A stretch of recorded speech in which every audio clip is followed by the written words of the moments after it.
Station. This is Houston. Are you ready for the event? Hello, Houston. This is the station. Ready for the event. Time 100 talks. This is Mission Control Houston. Please call station for a voice check. Station, this is Time. How do you hear me? Hello, Time. Welcome aboard the International Space Station. I hear you loud and clear. Great to be with you today. Thank you so much for having us. It's great to be here. And Chris, I just want to get right into some of our questions. This is your third time in space, your third rotation through the ISS. That's time enough for space to maybe have lost a little of its novelty, for it to feel a little bit more like a job. But do you ever get past what astronauts call the overview effect? That sense of looking down at the Earth and seeing its wonderful beauty and destructibility. Well, that's is certainly an effect that we have. I'll tell you though that it does, like with any job, I'm sure it does sometimes feel like a job. The difference is you have to you check yourself periodically as you float by the window and see the beautiful planet below you that you described. And I'm sure sports figures, when they walk out onto the field, sometimes forget that, think of it as a job and forget about how lucky they are to be playing at that level. And it's the same for us. This morning I was knee deep in bags unloading a cargo ship, and I was passed by the cupola window and did exactly that, realized how lucky am I to be orbiting our planet and have this amazing view right now. Pretty special. Special indeed. The space station has now been continually occupied for 20 years or a bit more, and yet, strangely, if you ask the American public, a lot of people aren't aware of that very fact, and they're also not aware of some of the good science, the great science that's come out of the ISS. What do you think is responsible for that public disconnect? Yeah, that's an interesting thing to think about, and I would argue that there's probably not a lot of public knowledge about laboratories on Earth that are producing great science as well. So scientific output is unfortunately just not on the forefront of people's minds as they go about their daily life and doing their job or their school or whatever the people are doing. And when there's a breakthrough in technology, a breakthrough in scientific knowledge, that gets attention, and at a world-class laboratory on Earth, just like it would up here. And then flying in space for 20 years, maybe it's come to seem routine, and then it's not risky. Well, I'll tell you, space flight is challenging. Every day we're here is a difficult day to manage, both for the ground and the crew. And but maybe that's a good thing that we have got to the point where we've got our hands around that difficulty, and we're able to make it where it does seem like space flight is routine, just like flying an aircraft from New York to LA, for example. Sure, and in some ways that's a good thing if people begin to accept it as simply a routine part of life. In another direction, back in the 60s, the space program commanded about 4% of the national budget, which is a considerable amount of money. Now it's about 0.4%, and there doesn't seem to be a whole lot of public support for spending yet more on space. Why do you think that? Has America fallen out of love with the fascination and the thrill of space travel? You know, one of the cool things about being an astronaut is we get to travel around the country when we're not in space, and it's not 2020, and talk about space and share thoughts with folks. And my personal observation is people have not lost interest in space exploration, both manned and unmanned. Space captures people's attention and imagination and excitement. What I think that the challenge, though, is back then in the 60s we were in a race, and again, people relate to things that people can relate to on their own personal life. And imagine you're running a road race and you're in a competition head to head with a few other runners, and you've got 3 or 4 laps to go around the track. You can put more effort on the table if you know that you're trying to beat a person or two. If you're just going out and jogging and there's not necessarily a race and you're just doing your daily exercise, you might not need to put forth so much effort. And in this case, my analogy, effort equates to the percentage of the budget and how much we're willing to throw in there. So I think that the space race that we had going on at the time was a huge part that allowed the nation's appetite to swallow the higher percentage of the budget. Right, understood. One of the most exciting developments of the last few years is the Artemis program, the commitment to have American astronauts back on the moon by 2024. But that mission, the landing mission, is supposed to happen after just a single circumlunar mission with astronauts aboard. Now, back in the Apollo era, we had Apollos 7, 8, 9, and 10 that tested the command module and the lunar module in Earth orbit and in lunar orbit.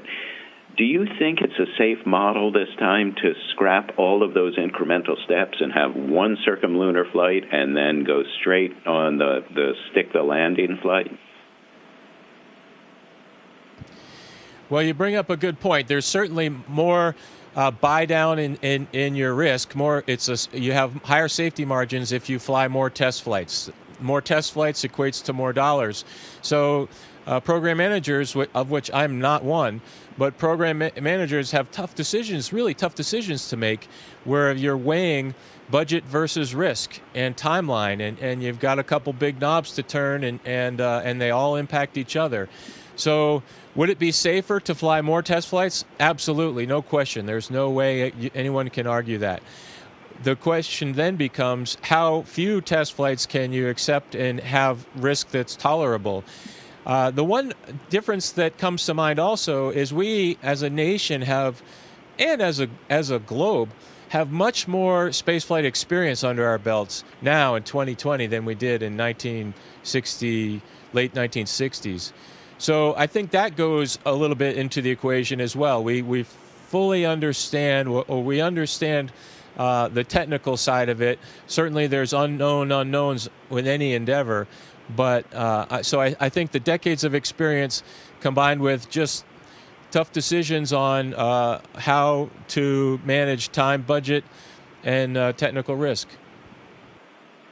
Right. Back then we were learning how to do it for the first time, and now we sort of know how to do it. There's that institutional memory.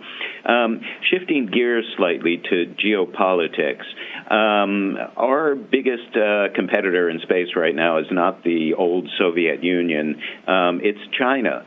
Would you be in favor of the U.S. collaborating with China and perhaps even collaborating within the partnership of the International Space Station? Do you think we're ready for that kind of work together? Well, I can only answer your question from the crew perspective. I think if our nations got together and decided collectively to work in space together, I would open my arms wide open and say, come on in, taikonauts, let's go. Let's talk about how you execute your procedures, how we execute our procedures. This is how we do a burn, deorbit burn, for example. This is how we operate on the space station.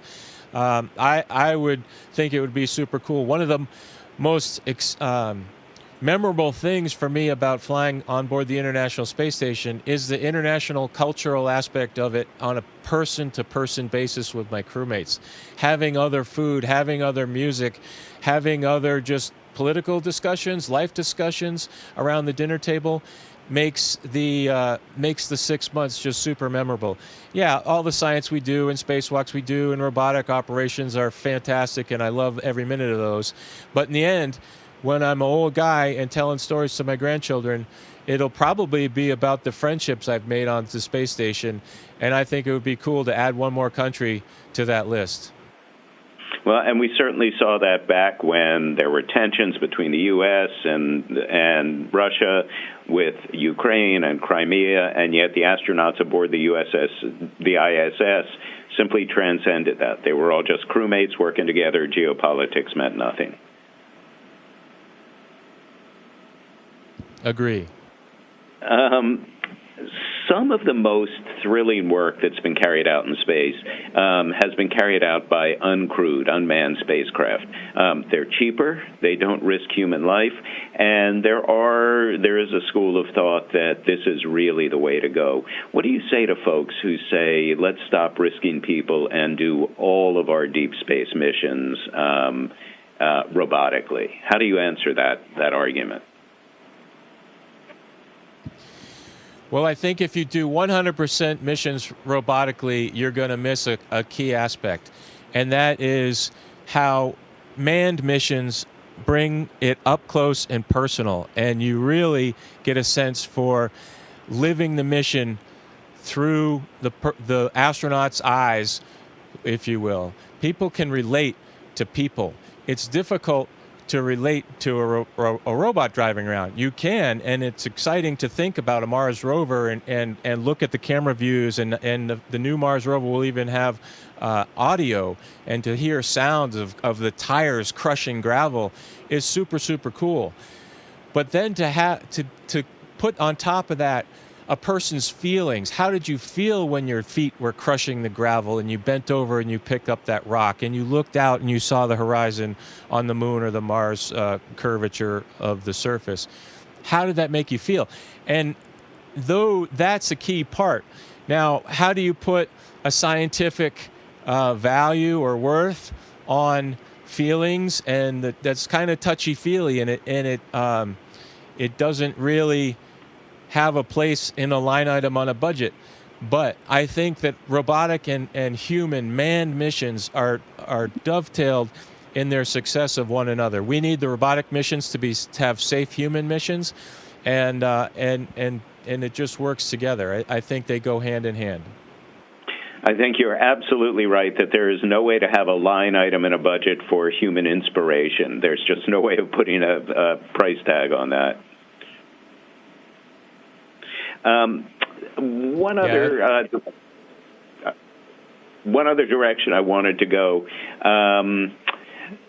Space tourism certainly is, a very big market right now, or there certainly is talk of developing a very big market in space tourism. And while it's wonderful to think of space hotels and even suborbital flights, the physics of space travel don't change. It is still pretty punishing to tolerate the speeds and the G-forces of going up and coming down. Do you think that average people who may have the money for a space tourism experience can withstand the kind of G-forces and physics that you folks, trained astronauts, have spent hours and hours and hours in centrifuges and planes trying to acclimate yourself to? Well, I mean, is there some portion of the population out there that it's not suited for? Yeah, absolutely. But I do think that as sometime in the future, and who knows how many years or decades away that is, it will be something that people can throw a credit card down and buy a ticket, and maybe you just have a small checkout that you have to do, kind of like if you're going to go be a scuba diver. You can do a couple of lessons in your local swimming pool with your dive master and get a card, and now you're certified to go off and dive in the ocean or wherever you want to take it. And so there's probably some type of regulation that goes into it. I'm sure we wouldn't want to just completely open it to anybody, because as you correctly identify, you are subjecting your body to the G-forces going up and the G-forces coming back. And those are not insignificant, but it's something that is very doable. We're just normal people. We happen to be doing this as a profession, but our bodies are no different than anyone else's. And The only difference is we get seen and get a healthy upcheck from our flight surgeons before we strap onto the rocket, and I foresee that some kind of hybrid thing like that being the case. We hear a lot of talk these days about the financial possibilities in lunar mining, but getting material to and from the lunar surface can be awfully expensive. I mean, just putting a pound of payload into low Earth orbit can cost $10,000. Do you think lunar mining will ever be realistic, or that future moon bases will instead be more like Antarctic bases, just fixed research institutions in a very rugged environment? Yeah, this is a little bit beyond my subject matter expertise, but my personal feeling is that it'll be very difficult to ever completely sever the umbilical cord from Earth to a lunar outpost. Do I think that lunar mining is realistic? Yeah. Do I think that it'll supply every single bit of consumables that people or a group of people need? Probably not. So they'll need some sort of logistics and resupply, and the more we can fine-tune our ability to use the in situ resources on the lunar surface, of course, the better off we are, because it brings down the cost of the mission. But it's definitely a challenging proposition. Now, NASA is very committed not just to returning astronauts to the moon, but to the Moon to Mars program. As far back as 1969, after Apollo 11 landed, a crewed landing on Mars was considered about 15 years in the future. And at any given point since then, Mars has always been 15 years in the future. That's where we are right now. The best bet is that sometime in the mid-2030s, we'll be able to have astronauts on Mars. What do you think about that? When do you think we will actually see boots on the red planet? Well, I'm going to be a little bit creative and say it's not 15 years away. It's 20. No, I'm kind of being facetious in there and a little bit of a joke, but it's it's difficult, and it all boils down. Again, this is just my personal opinion about life, but anything technical is solvable, and that the time scale in which you solve that is just about resources and how much. We have a ton of smart people in the world, and if you put all those smart people and unlimited resources on it, we could be on the moon faster than 15 years. Now, there's still some technologies out there that'll help us greatly, and that's different types of propulsion systems that can get us there quicker and that sort of thing. And figuring out the landing and the habitat. So there's stuff that has to be built, and building stuff takes time. So there's a certain number of years that once you say, ready, set, go, here's a pile of resources, here's a pile of people, it's still going to take like a decade, I think, from that point. And so it boils down to resources and money and funding and will. But I think that's why you have this kind of constant 15-year sliding scale, because if today they said, ready, set, go, 15 years is a nice, reasonable number that you can make it happen. So given the fact that coronavirus has just kind of turned our world upside down and our financial markets upside down, I'm going to say we just bought 20 years instead of 15. And one final quick question. The Cygnus cargo vehicle that just arrived at the station is carrying a 3D virtual reality camera that will help humans on Earth experience a spacewalk in VR. Now, there are only a couple hundred people who have ever had that transcendent experience of walking in space. What do you think the value is of allowing people on Earth to see what you folks see when you are actually outside your spacecraft? Well, I think that people need to know that spacewalks are hard, and spacewalks are my favorite thing to do. I love them, but it's a challenging day. It's a hard day for the crew, for the technicians, for the engineers.